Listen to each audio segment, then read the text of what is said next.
د پاکستان د پولیس او د پولیس په حق کې په تنګي تاثیر کې د سماجی او سیاسي فعالانو لخوا مظاهره شوې ده او ویلي چې دوی د تنګي او د ټولي پښتونخوا ولس د پولیس او پولیس سره اوګه کلک ولاړ دي او زیاته کړه چې باید د ناخمه مای په پیوګي ککړ تنان دي زنداني کړي شي. په تنګي تاثیر کې مظاهره ته د خبرو په وخت د قومي وطن پارټي مقامی مخکش او د رضاکار پلای تنظیم صدر حاجی وادت خان ویل چې کوم تنانو سرکاري او فوجي ودانو ته ورونه چولې دي او یا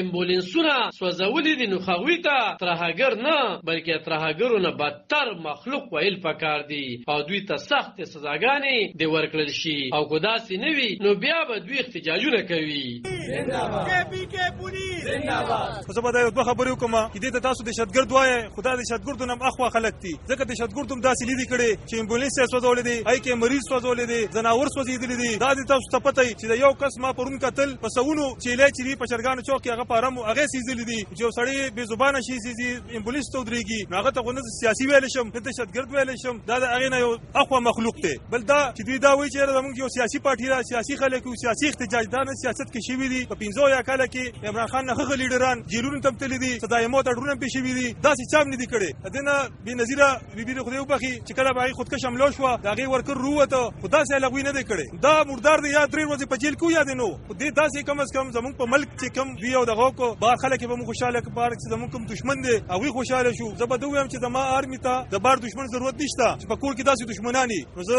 خپل د سکیورټي ادارو نه د عدالت نه هم دا خواست کوم چې یو خو 788 د دې نه ختمه نه کړي شي دا دې بحال وساتلی شي که دا ختمه کړی شوه موږ به روزو واپس پر دې خلاف احتجاج کوو. سیاسي او سماجي فعال شاهین سلطان ویل چې زنانه خوم د پولیسو د پوس سره اوګه ولاړ دي او داسې په 15 یا کاله کې نه دی راغلي او دا دوی یو سازش بللی دي او خپل قرباني به ورکوځه چې فاق فوج دی نو منګیو هغوی زمینګ محافظ دي دا هغوی په وجه باندې منګه به فکره او د کیګو آرام کوو زمینګ عمل شکم دی د آزاد دی چې زمینګ په ازادي او سودوم د دوی په برکت دي نو تاسو ټول ته زما دا خواست دی چې دا پروپاګاندا چې څوک کوي هغې له د هغې موتور جواب ورکوي ټول پاک آرمي دپاره یو ځل بیا आवाज اوچت کړي پاک آرمي پاکستان